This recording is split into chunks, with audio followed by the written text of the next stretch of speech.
ইন্নাল্লাযীনা আমানু ওয়া আমিলুস সালিহাতি ওয়া আকামুস সালাতা ওয়া আতাউয যাকাতা লাহুম আজরুহুম ইনদা রাব্বিহিম ওয়া লা খাউফুন আলাইহিম ওয়া লা হুম ইয়াহজানুন। 3 নম্বর পারা 6 নম্বর পৃষ্ঠা 5 নম্বর লাইনের 275-76 নম্বর আয়াত সূরা নামাল বাকারা। আর আল্লাহ পাক শুনিয়ে দিচ্ছে ইন্নাল্লাযীনা আমানু, নিশ্চয়ই ঈমান এনেছে যারা, ওয়া আমিলুস সলিহাত, ঈমান আনার পরে ভালো কাজ করেছে যারা। 3 নম্বর ওয়া আকামুস সালাত, নামাজ কায়েম করেছে যারা। 4 নম্বর ওয়া তুজ যাকাত, যাকাত দিয়েছে যারা। আমার আল্লাহ বলছেন লাহুম আজরুহুম ইনদা রাব্বিহিম, তাদের কাজের আজরটা, তাদের এই ভালো কাজের পুরস্কারটা আমি আল্লাহ আমার কাছে গচ্ছিত আছে। ঈমান এনে নামাজ আদায় করবে যারা, যাকাত দেবে যারা, কিয়ামতের দিন তাদের ভয় নাই, কোনো চিন্তা নাই। জোরে হবে না? 2 শ্রেণীর বলেছি, এক কোরআনওয়ালা ব্যক্তি, আর দ্বিতীয় নামাজি ব্যক্তি। ঈমানওয়ালা ব্যক্তির না দুনিয়াতে কোনো ভয় আছে, না আখিরাতে কোনো চিন্তা আছে। বলুন সুবহানাল্লাহ। 3 নম্বরটা শুনেন, পারা নাম্বার 11, পৃষ্ঠা নাম্বার 15, লাইন নাম্বার 1, আয়াত নাম্বার 62, সূরার নাম ইউনূস। আমার আল্লাহ বলছেন শোনো, আলা ইন্না আউলিয়া আল্লাহি লা খাউফুন আলাইহিম ওয়া লা হুম ইয়াহজানুন আল্লাযীনা আমানু ওয়া কানু ইয়াত্তাকুন লাহুমুল বুশরা ফিল হায়াতিদ দুনিয়া ওয়া ফিল আখিরাহ লা তাবদীলা লিকালিমাতিল্লাহ যালিকা হুয়াল ফাওজুল আযীম। জোরে বলুন সুবহানাল্লাহ। কি আশ্চর্য কথা! আল্লাহ কি বলছেন? আলা ইন্না আউলিয়া আল্লাহি লা খাউফুন আলাইহিম ওয়া লা হুম ইয়াহজানুন।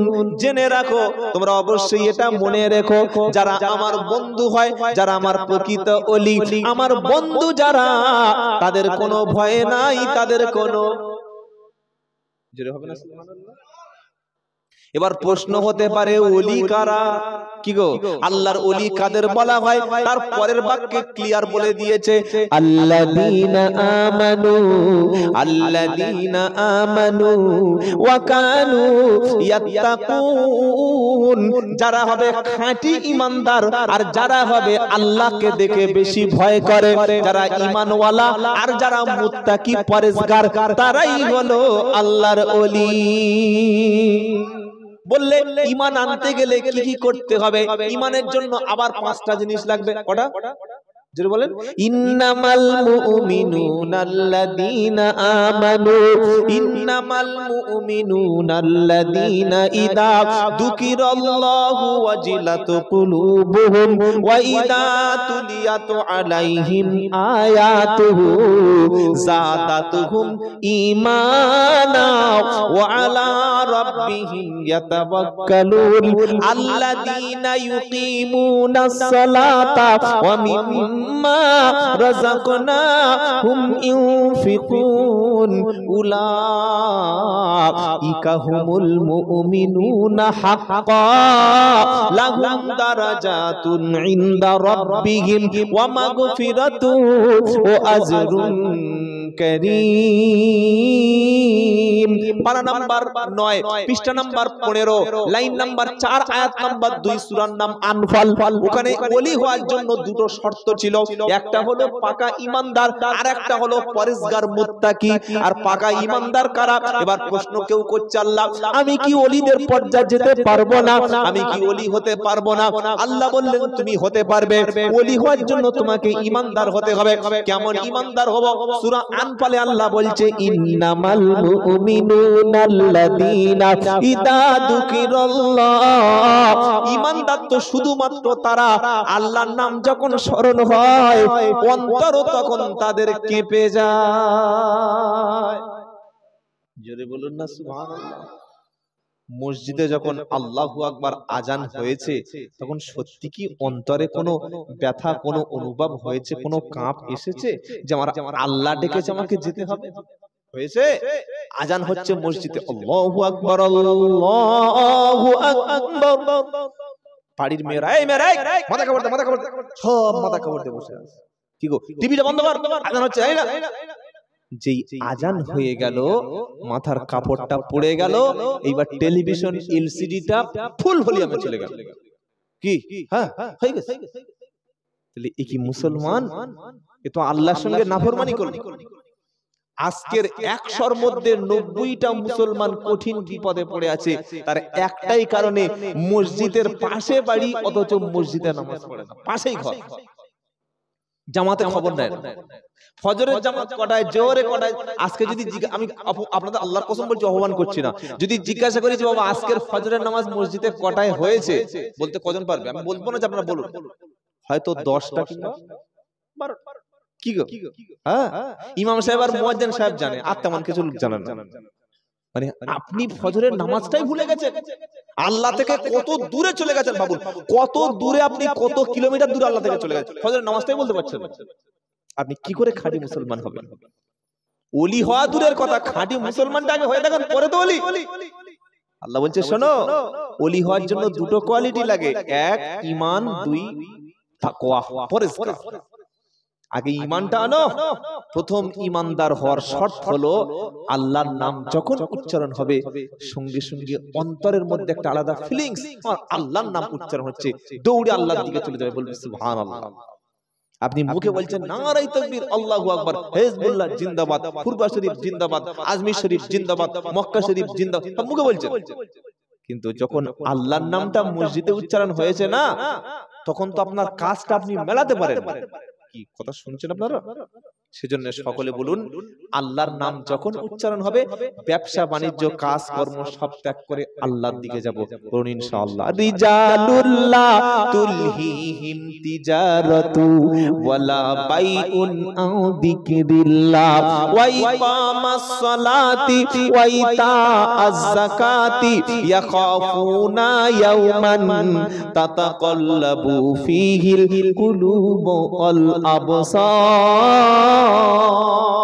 18 নম্বর পারা, সূরা নূরের 37 নম্বর আয়াত। আল্লাহ বলছেন ওই সমস্ত লোকেরা আমার আজান হয়ে গেলে কাজ করব, ব্যবসা বাণিজ্য, চাকরি বাকরি, দোকানপাট, আমার নামাজ আমার জিকির থেকে দূরে রাখতে পারে না যাদের, আমি আল্লাহ তাদেরকে ক্ষমা করে দেব আর উত্তম রুজি তাদের দান করে দেব। সবচেয়ে বড় ফরজ ইবাদতের নাম নামাজ। 2 নম্বর ইমানদারের বৈশিষ্ট্য, ওয়া ইদা তুলিয়াতু আলাইহিম আয়াতুহু যাদাতুহুম ঈমানা। যখন আল্লাহর কালাম তেলাওয়াত হবে, কোরআন পড়ে, কোরআন শুনে আল্লাহর উপরে ঈমান তার বেড়ে যাবে। জোরে হবে না? 3 নাম্বার, যখন ঈমান বেড়ে যাবে, ও আলা রাব্বিহিম ইয়াতাওয়াক্কালুন, আল্লাহর উপরে তখন পরিপূর্ণ ভরসা করবে। জোরে হবে না? তো আল্লাহর উপরে যারা পরিপূর্ণ ভরসা করে, ওরা কখনো বিবিকে বন্ধনে পাঠায়? বলুন না। আল্লাহর উপরে যে ভরসা করে সে কখনো সুদের মাল খেতে পারে। আল্লাহর উপরে যখন পরিপূর্ণ ভরসা করে, ও কখনো লটারির টিকিট কাটতে পারে। আল্লাহর উপরে পরিপূর্ণ যখন কেউ ভরসা করে, ও শ্বশুর বাড়ির মাল ছাড়া কোনোদিন সংসার চালাতে পারে না। এমন ব্যক্তি আল্লাহর উপরে কখনো ভরসা করার দাবি করতে পারে না। 3 নম্বর মুমিনের কাজ আল্লাহর উপরে ভরসা। 4 নম্বর আল্লাযীনা ইউকিমুনাস সালাত। 4 নম্বর সে নামাজ কায়েমকারী হবে। নামাজ পড়া নয়, কায়েমকারী। কায়েম মানে কি? প্রতিষ্ঠা করা। তার বাড়িতে ছেলে মেয়ে, স্ত্রী, পুত্র, ভাই বোন সবাই নামাজি, কাজে আছে, ব্যস্ত আছে, ট্রেনে আছে, বাসে আছে, যেখানেই ওয়াক্ত হয়ে গেল আল্লাহু আকবার, এর নাম হচ্ছে নামাজ কায়েম। বলুন সুবহানাল্লাহ। নাম্বার 5 ইমানদারের অমিম্মা রাযাকনাহুম ইনফিকুন, তার যে সম্পদ, তার যে অর্থ, তার যে টাকা রয়েছে, অর্থ রয়েছে, তার থেকে গরিব এতিম মিসকিনদের পিছনে খরচ করে। এই হচ্ছে পাকা ইমানদার। বলুন সুবহানাল্লাহ। 1 নম্বর আল্লাহর কথা স্মরণ হলে অন্তরে ভয় লাগবে, অন্তর কেঁপে যাবে। 2 নম্বর কোরআন পড়লে, কোরআন শুনলে ঈমান বেড়ে যাবে। 3 নম্বর আল্লাহর উপরে পরিপূর্ণ ভরসা করবে। 4 নম্বর নামাজ কায়েমকারী হবে। 5 নম্বর আল্লাহ তাকে যে সম্পদ দিয়েছে ওই সম্পদ আল্লাহর রাস্তায় দান করবে। এই 5টা গুণ যারা অর্জন করতে পেরেছে, আল্লাহ কি বলছে জানেন? উলাইকা হুমুল মুমিনুনা হাক্কা, ওরা হলো খাঁটি মুমিন। ওরা কি মুমিন বাবা? আল্লাহ বলছে খাঁটি মুমিন। আর তাদের জন্য পুরস্কারটা কি শুনবেন? লাহুম দারাজাতুন ইনদা রাব্বিহিম, আল্লাহর পক্ষ থেকে তাদের জন্য রয়েছে উত্তম পুরস্কার, উত্তম দরজা, বিশাল বড় সম্মান। লাহুম দারাজাতুন ইনদা রাব্বিহিম ওয়া মাগফিরাতু ওয়া রিজকুন কারীম, তাদের জন্য রয়েছে ক্ষমা আর আল্লাহর পক্ষ থেকে উত্তম রিজিক। বলুন সুবহানাল্লাহ। খাঁটি মুমিন হওয়ার জন্য 5টা, আর ওলি হওয়ার জন্য কটা বলেছি? 2টি। 1 ঈমান, দ্বিতীয় মুত্তাকি পরেজগার। যারা প্রকৃত পীর, যারা প্রকৃত ওলি, আল্লাহর কসম করে বলছি, একটা টাকার হারাম মাল পর্যন্ত ভিতরে নেয় না। আজকে তোমরা যে দাওয়াত করে খেয়ে উড়িয়ে দিই, কিন্তু যারা খাঁটি পীর ছিলেন, চলে গেছে যারা, সবার বাড়িতে তারা কি গো খেতেন। আমাকে দাওয়াত করলে আমরা জিজ্ঞাসা করি যে তুমি কি ব্যবসা করো? বলি আরে তুই ভাই টাকাটা দে, আমি চলে যাব। আর খাঁটি পীর যারা ছিলেন, জীবনে কোনো বেনামাজির বাড়ি, সুদখোরের বাড়ি, ঘুষখোরের বাড়ি, খাওয়া দূরের কথা সম্পর্কই রাখতেন না। বলুন না সুবহানাল্লাহ। এখন তোমরা টাকা টাকা, তবেই তারা ছিলেন আল্লাহর ওলি। বাজারে গিয়েছে, গিয়ে বলছে এখানে মুসলিম হোটেল আছে। কেন? হিন্দু হোটেল খাওয়া যাবে না? না না না বাবা, হিন্দু হোটেলে খায় না, হিন্দু হোটেলে খায় না, বড় পীর খায় না। তারপরে শুনতে পেলাম ওর বড় ছেলের বিয়ে দিয়েছে, নগদ মানে ক্যাশ নিয়েছে 5 লাখ টাকা জোর করে। কি বলবো? হিন্দু হোটেলে খায় না, বেঈমান হয়ে যাবে, মুশরিক হয়ে যাবে, জাহান্নামে যাবে। আর ছেলের বিয়ে দেওয়ার সময় মেয়ের বাপকে জবাই করে কত টাকা নিল? জোরে বলেন। 5 লাখ টাকা। কত বড় পিসাব বুঝতে পারছেন বাবা? হিন্দু হোটেলে খায় না, কিন্তু লটারির টিকিট কোনোদিন কাটা বাদ দেয় না। পাকা ঈমানদার। এটা মুত্তাকি না। তাকওয়া এমন একটা বিষয়, আপনার যেখানে হারাম আছে, যেখানে আল্লাহর নিষিদ্ধ বস্তু আছে, সেই জায়গার ধারে কাছে যাবেন না। তার নাম হচ্ছে তাকওয়া, তার নাম পরেজগার। বলুন সুবহানাল্লাহ। হারাম দূরের কথা, হারামের কাছেই যাব না। যেখানে গেলে আমার ঈমানটা সামান্য নষ্ট হতে পারে। কোন জায়গায় গানের অনুষ্ঠান চলছে, সেখানে যাওয়া দূরের কথা, চাঁদা দেওয়া দূরের কথা, সেই অনুষ্ঠানের কাছেই আমরা যাব। কিন্তু আমরা মুসলমানরা কি করছি? এই নভেম্বর, এর পরের নাম ডিসেম্বর, আর ডিসেম্বরের পরের তারিখ, পরের মাসের নাম জানুয়ারি। 31st নাইট ডে, 1 জানুয়ারি, যে পাড়ায় জলসা হয়, যে পাড়ায় নবী দিবস হয়, আবার ওই পাড়ায় বড় বড় ডিজে করে 1 জানুয়ারি হয়। হয় হয় না বাবা? গান বাজনা হয় না একটু হালকা? অশেষ সওয়াবের কাজ, তাই তো বাবা? হ্যাঁ হ্যাঁ। আবার মাঝে মাঝে ফাংশন হয়, সেই জায়গায় আমরা চাঁদাও দিয়ে অনেকে যাই। নাউযুবিল্লাহি মিন যালিক। মুত্তাকি সেই ব্যক্তি হারাম নিষিদ্ধ কোন বস্তুর কাছে যায় না।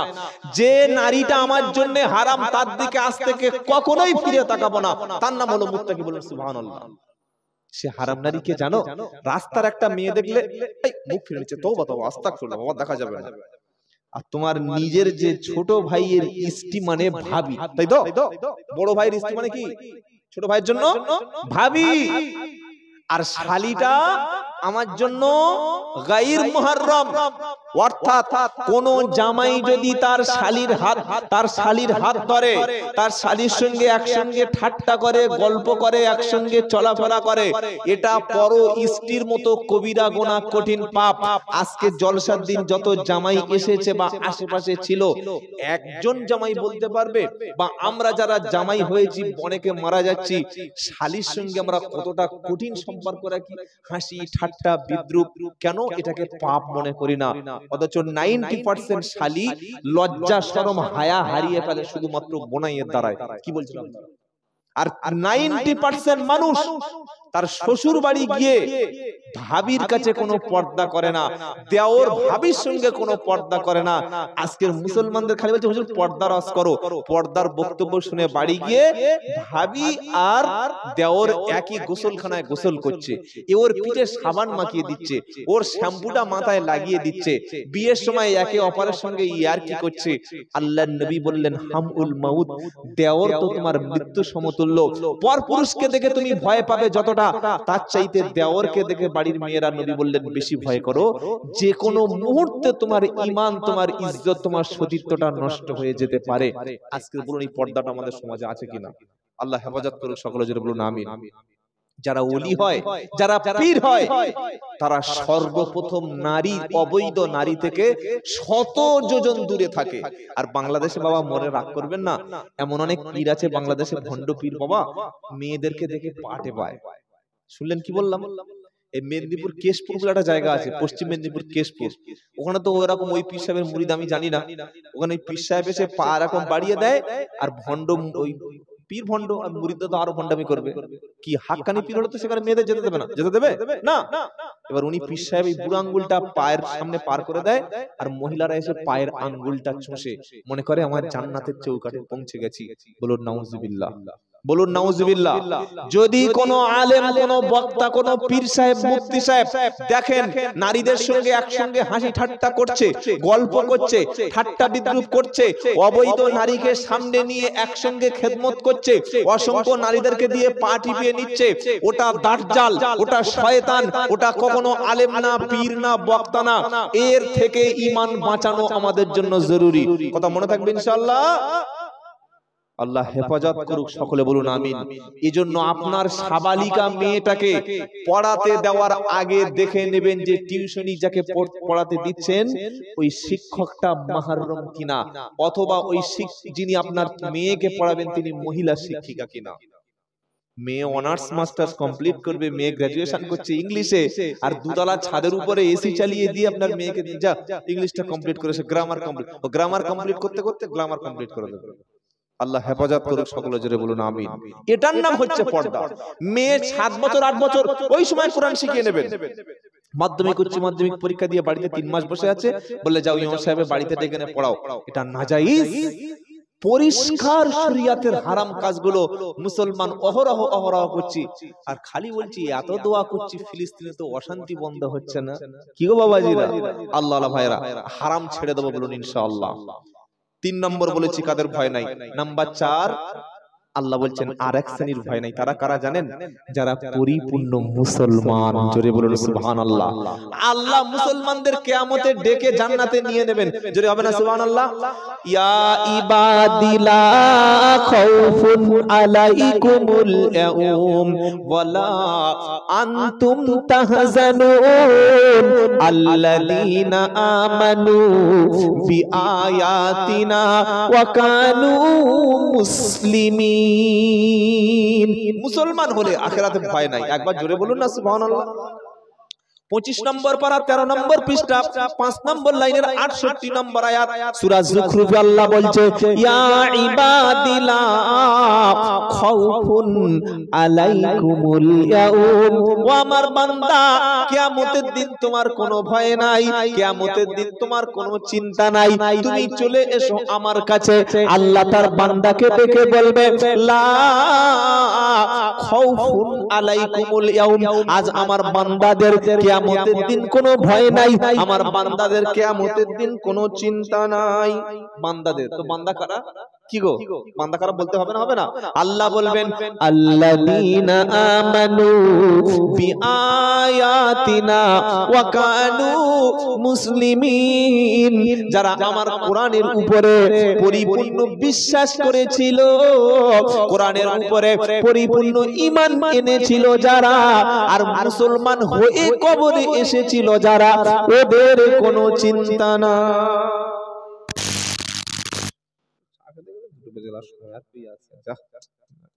মুসলমানদের কোনো ভয় নাই, মুসলমানদের জোরে বলুন ভয় নাই। মুসলমানদেরকে আল্লাহ কি বলবেন জানেন? উদখুলুল জান্নাতা, কোরআন সূরা যুখরুফের এই 65 নম্বর আয়াতটা খুলুন। উদখুলুল জান্নাতা আনতুম ও আযওয়াজুকুম তুহবারুন। আল্লাহ বলবেন শোনো আমার বান্দাদের কিয়ামতের দিন কোনো ভয় নাই, মুসলমানদের কোনো চিন্তা নাই। মুসলমানদের বলবো উদখুলু, অর্ডার দিচ্ছে আল্লাহ, উদখুলুল জান্নাতা আনতুম ও আযওয়াজুকুম তুহবারুন। মুসলমানদের বলবে তুমি জান্নাতে চলে যাও, আর তোমার বিবি বাচ্চা সবাইকে নিয়ে মনের আনন্দে জান্নাতে যাও। জোরে হবে না? মুসলমানকে মুসলমানি দিয়েছে যে, মোল্লার মেয়ে বিয়ে করেছে যে, মাথায় টুপি দিয়েছে যে, গরুর মাংস খায় যে, সে হলো মুসলমান, তাই তো? এই কোয়ালিটি গুলো মুসলিমদের আছে। দাড়ি রবীন্দ্রনাথ ঠাকুরের আছে, মাথায় পাগড়ি স্বামী বিবেকানন্দের ছিল, গোমাংস খ্রিস্টানেরা খায়, অনেক অমুসলিম খায়, খায় না খায় না? মুসলমানি এখন অমুসলিমরা দিচ্ছে, তাহলে তাদের আর আমাদের পার্থক্যটা কি? এক নম্বর খাঁটি মুসলমান সে, নবীকে জিজ্ঞাসা করা হলো ইসলামের মধ্যে সবচাইতে ভালো মুসলমান কে? নবী বললেন যার হাত আর জবান থেকে মুসলমান প্রতিবেশী নিরাপদ। আপনি আজকের মরুন, কাল সকালবেলা আপনার প্রতিবেশী বিড়ি খাবার বলবেন সালাম মরেছে, ঠিক হয়েছে, খুব কষ্ট দিচ্ছিল, বলবো না? বলবেন। তাহলে আপনি কিসের মুসলমান? যার জবান আর হাত থেকে প্রতিবেশী নিরাপদ নয় সেই মুসলমান না। আজকের এমন কথা বলি আমি, আমার স্ত্রী পর্যন্ত কষ্ট পায়, এমন ব্যবহার করি, আমার পাশের লোক বলছে আল্লাহ বড় জালিমের বাড়ির পাশে ঘর করেছে, আল্লাহ কবে তুমি জালিমটা তুলবে? মুসলমান না। নবী বললেন সে ব্যক্তি মুসলমান না। সাহাবারা বললেন কোন? নবী বললেন যে ব্যক্তি গলা পর্যন্ত পেট পর্যন্ত খেলো, তার প্রতিবেশী ক্ষুধার্ত অবস্থায় ঘুমিয়ে পড়লো, ও কখনো মুসলমান না। জীবনে একবার হজ করা ফরজ, আর পাশের গরিব মানুষ কষ্টে পড়লে তাদেরকে খেতে দেওয়া কি ওয়াজিব, ফরজ। প্রতিবেশী ক্ষুধার জ্বালায় মরবে আর তুমি হজে যাবে, ফরজ হজ করে নফল হজে যাবে, এটা ইসলাম না। কি বললাম বুঝতে পেরেছেন বাবা? একটা বিধবা মেয়ের বিয়ে হচ্ছে না আর তুমি 4 বার হজ করে এসেছো, এটা তোমার ইসলাম বলেছে? হ্যাঁ, তোমার পাড়া একটা ছেলে পড়াশোনা করতে পারছে না, বই কিনতে পারছে না, আর তুমি আজমিরে চলে গেছে। আবার কিছু কিছু মুসলমান বলছে 3 বার আজমিরে গেলে একবার ওকে জিজ্ঞাসা করে দেখো জীবনে বাপের কবর জিয়ারত করে কিনা। ও জিয়ারতের সিস্টেমটাই জানে না, ও খালি জিয়ারত করে হুজুর হুজুর, মানে হুজুর তুমি চালাও আমি পিছনে আছি, হুক্কা হুয়া আছি। এই বাবাজিরা, আল্লাহ আল্লাহ ভাইরা, সারা জীবন একটা ভুল পদ্ধতি করে এসেছেন যে হুজুরকে দিয়ে দোয়া করানো। সত্যটা শিখে নেন, সত্যটা মেনে নেন, আর এই সত্যটা হয়তো কোনো বক্তা বলবে কিনা আগামীতে আপনাদের জলসা আমি জানি না। দোয়া যখন করবেন সব সময় নিজে নিজে করবেন, বলুন ইনশাআল্লাহ। মুসলমানিতে হাজাম লাগে, গরু জবাইয়ের সময় ইমাম লাগে, বিয়ে পড়ানোর সময় মুন্সি সাহেব লাগে, কাজী সাহেব লাগে, কি গো জানাজার সময় লোক লাগে। আর পৃথিবীতে একটাই ইবাদত যেটা নিজের জন্য বান্দার সঙ্গে আল্লাহর সম্পর্ক, মাঝখানে কোনো ভায়া রাখতে নাই, ওই ইবাদতের নাম হচ্ছে দোয়া। কি নাম বললাম? জোরে বলেন। অনেকে বলবেন হুজুর আমি তো আরবি বুঝি না, আমি তো পাপী, আমি তো অত জানি না, বাংলায় দোয়া করলে হবে? আমার আল্লাহ ভাষা সব রকম বোঝেন, আল্লাহ তো এমন না যে আরবি বোঝেন আর বাংলা বোঝেন। কি গো বাবাজি, আল্লাহ সব ভাষা বোঝেন। যার মুখে ভাষা নেই তার ভাষাও বোঝেন, যিনি মুখে ভাষা নাই অবল মানে একদম বধির, তার ভাষা বোঝেন। ভাষা যখন সবকিছু তিনি বোঝেন, তাহলে আমাকে বাংলায় দোয়া করতে ক্ষতি কি? কিছু জানো না, আরবিতে বলতে পারো না রব্বানা হাবলানা আজওয়াজিনা তাপানা, উল্টে বললে। আরে তুই আরবি বাংলা বল, বাংলা বলুন যে আল্লাহ আমাকে ক্ষমা করে দাও, আল্লাহ আমার রুজি দাও, আল্লাহ আমার হায়াত দাও, বলে হবে না? হবে। নাম্বার 2, দোয়া যখন করতে হয় তখন চিৎকার চেঁচামেচি করে করতে নাই বাবা, এটা শুনে রেখে দেন। পারা নাম্বার 9, সূরার নাম আরাফ, আয়াত নাম্বার 55। আল্লাহ বলছেন উদউ রাব্বাকুম তাদাররুআও তাদুররুআও ওয়া খুফিয়া। তুমি যখন আল্লাহকে ডাকবে না, বিনয়ের সঙ্গে ভয় ভীত হয়ে আল্লাহকে ডাকবে। কিছু লোক আছে, কিছু হুজুরও আছে, আমরা বলি হুজুর দোয়া করে দাও, আর হুজুর রব্বানা যালামনা আনফুসানা এমন জোরে চিল্লে উঠছে, ঘুমন্ত লোক তিন ফুট লামে, কি হচ্ছে রে? আল্লাহর কসম বলছি এটা দোয়া সুন্নাত না। দোয়া সুন্নাত কি জানেন? আদম আলাইহিস সালাম জান্নাত থেকে বিতাড়িত হওয়ার পর চোখের পানি পড়ছে আর দোয়া করছে কি, রব্বানা যালামনা আনফুসানা ওয়া ইল্লাম তাগফির লানা ওয়া তারহামনা লানাকুনান্না মিনাল খাসিরিন। আল্লাহ, নফসের উপরে জুলুম করেছি, অত্যাচার করেছি, তুমি ক্ষমা করে দাও, তুমি দয়া করো, যদি না ক্ষমা করো আমি ধ্বংস হয়ে যাব। নবী আইয়ুব আলাইহিস সালাম 16 থেকে 18 বছর রোগে ভুগলেন, একদম শেষ অবস্থা। উনি কি দোয়া করেছিলেন জানেন? ও আইয়ুব ইদনাদা রাব্বাহু আন্নি মাসানিয়াদ-দুররু ও আনতা আরহামুর রাহিমিন। 17 পারা সূরা আম্বিয়া। আইয়ুব আলাইহিস সালাম বলছে আল্লাহ আপনি রহমানুর রহিম, আমি অসুস্থ, সুস্থ করে দিলেন কে? জোরে বলেন আল্লাহ। দোয়ার একটা আদব হচ্ছে চুপি সাড়ে আস্তে আস্তে করে বলতে হয়, চোখের পানিটা ফেলতে হয়। দোয়া কবুলের দ্বিতীয় আদব হলো যার কষ্ট, যার ব্যথা তাকেই চাইতে হয়। কি গো বাবাজিরা, আমরা অনেকে খতম পড়ি, হুজুর মেয়েরা বলে হুজুর 3 খতম বক্সে দাও। বক্সে মানে কি? তার রুহের উপরে সওয়াবটা পৌঁছে দাও। আপনি কষ্ট করে পড়লেন, আপনি এত কষ্ট করে 1 মাস 2 মাস ধরে পুরো কোরআন শরীফটা খতম করলেন, আপনি খালি যদি বলতেন আল্লাহ আমি আমার আব্বার জন্য পড়েছি, আমার মায়ের জন্য কষ্ট করেছি, আল্লাহ এটাকে কবুল করে আমার মাকে শান্তি দাও, আল্লাহ শুনবে না? আল্লাহ বলছে মেয়েরা তুই পড়েছিস, মৌলবীর কাছে যা, উনি আবার জুমার দিন যাবে, শুক্রবার বৃহস্পতিবার গিয়ে তোর জন্য নাম ধরে বলবে, তবে আল্লাহ পৌঁছাবে, তার আগে কবুল হবে না। আল্লাহ এরকম নাকি? আরে বলছেন না কেন? পড়ছে নিজে কষ্ট করে আর মুখে এইটুকু বলতে পারছে না, হুজুর হলে তবে বক্সা দেবে। সব সময় মনে রাখবেন নিজের দোয়াটা নিজে করতে শিখুন। বাপের কবর জিয়ারাত একা করতে শিখুন। নিজের বাপের কবরের কাছে যখন একা গিয়ে দাঁড়াবেন, ওই দোয়ার ফিলিংসটা আর 150-200 লোক নিয়ে গিয়ে যখন আমাদের শবে বরাত বা বিভিন্ন ওই ঈদের সময় হয়, ওই পাইকারি ভাবে 4-5 মিনিটে হয়ে গেল, ওইটা কেমন?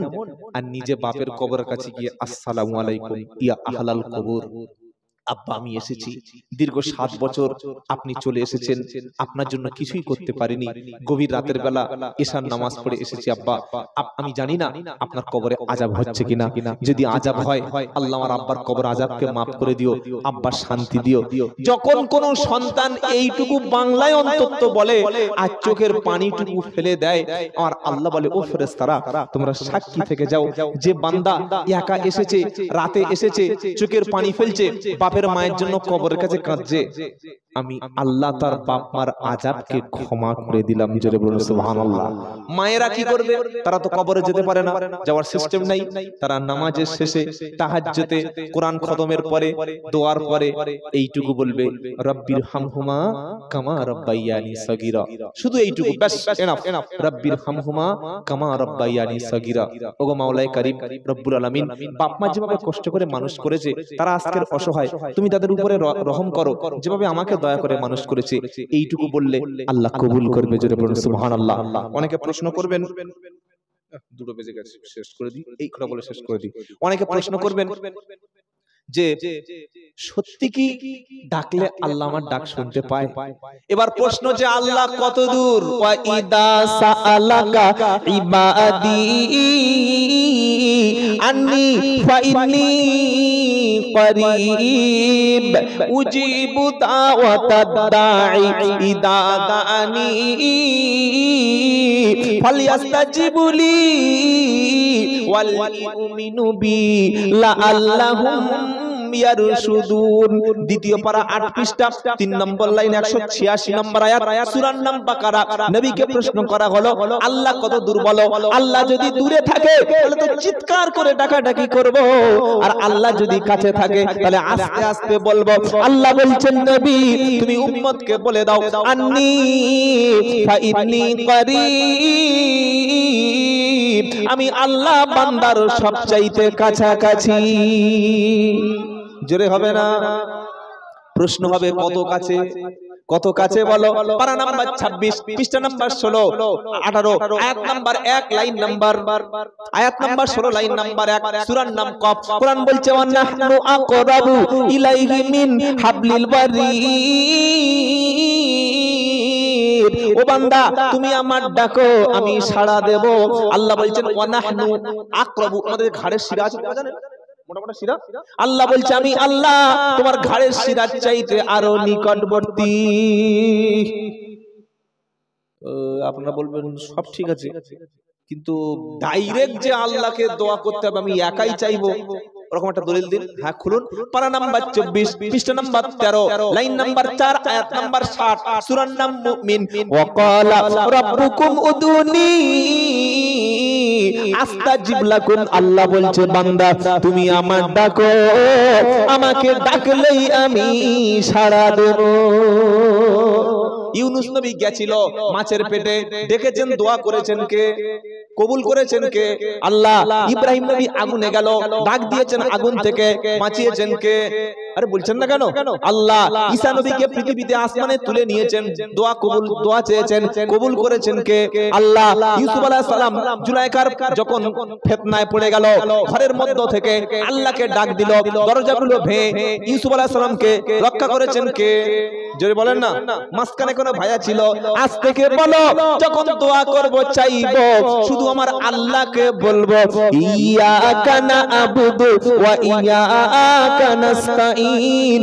আমরা নামাজে বলছি আল্লাহ গো শুধু তোমারই ইবাদত করি আর তোমারই কাছে সাহায্য চাই। বেশ, বক্তব্য হয়ে গেল ভাই, টাইম শেষ, কথা শেষ।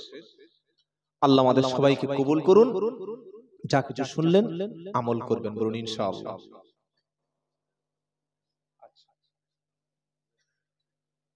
ঠিক আছে, খাবার কি এখন দেবেন? আচ্ছা ঠিক আছে ইনশাআল্লাহ। আচ্ছা আমার কথা আপনারা কষ্ট পেয়েছেন নাকি? ব্যথা পাননি তো? পেলে আর কি লাভ, আর না পেলেও কি লাভ? যতটুকু যেটা আল্লাহ বলিয়েছেন, 4 জন ব্যক্তি 4টে বলে দিলাম। 5 নম্বর দাতাদের কোনো ভয় নাই, কোনো চিন্তা নাই। ব্যাস 5 শ্রেণীর ব্যক্তিদের জান্নাতে যাওয়ার জন্য কোনো টেনশন নাই। মায়েদের সম্পর্কে একটা হাদিস বলি, বলে আমরা বিদায় নেব। বাবা যারা ক্যামেরাম্যান, আমার বক্তব্য হয়ে গেছে, এবার আপনারা বন্ধ করে দিন। আর যারা শুয়ে আছেন এই আসামিগুলোকে একটু তুলে দিন সামনের দিকে। হ্যাঁ এখনো 2-1 জন ঝিমুচ্ছে গো, একটু সামনে আগিয়ে আসুন। লা ইলাহা ইল্লাল্লাহ, লা ইলাহা। তাবারকের ব্যবস্থা আছে বাবা? যারা দাঁড়িয়ে আছেন আপনারা ভিতরে আসুন, ভিতরে আসুন। রাস্তা এখন তাবারক হবে না, ওখানে দাঁড়িয়ে থাকলে হবে না, ভিতরে। এই বাবা যারা বুকে হাত দিয়ে ভিতরে। লা ইলাহা ইল্লাল্লাহ, লা ইলাহা ইল্লাল্লাহ, কলেমা সঙ্গের সাথী, কলেমা গোরের বাতি, কলেমা ছাড়া নাই কো গতি, পড়ো কলেমা দিবারাতি। লা ইলাহা লা ইলাহা ইল্লাল্লাহ, লা ইলাহা ইল্লাল্লাহ, লা ইলাহা ইল্লাল্লাহ, হাসবি রাব্বি দাল্লুল্লাহ, মা ফি কলবি গায়রুল্লাহ, নূর মুহাম্মদ সাল্লাল্লাহ, লা ইলাহা ইল্লাল্লাহ। এ বাবা সবাই বসো না, বসো। দাঁড়িয়ে আছে কারা? বাবা আপনারা ক্যামেরা সব বন্ধ করে দিন, আমার বক্তব্য সব হয়ে গেছে। ভাই ক্যামেরাম্যান, হ্যালো, বন্ধ করে দিন, সব বন্ধ করে দিন।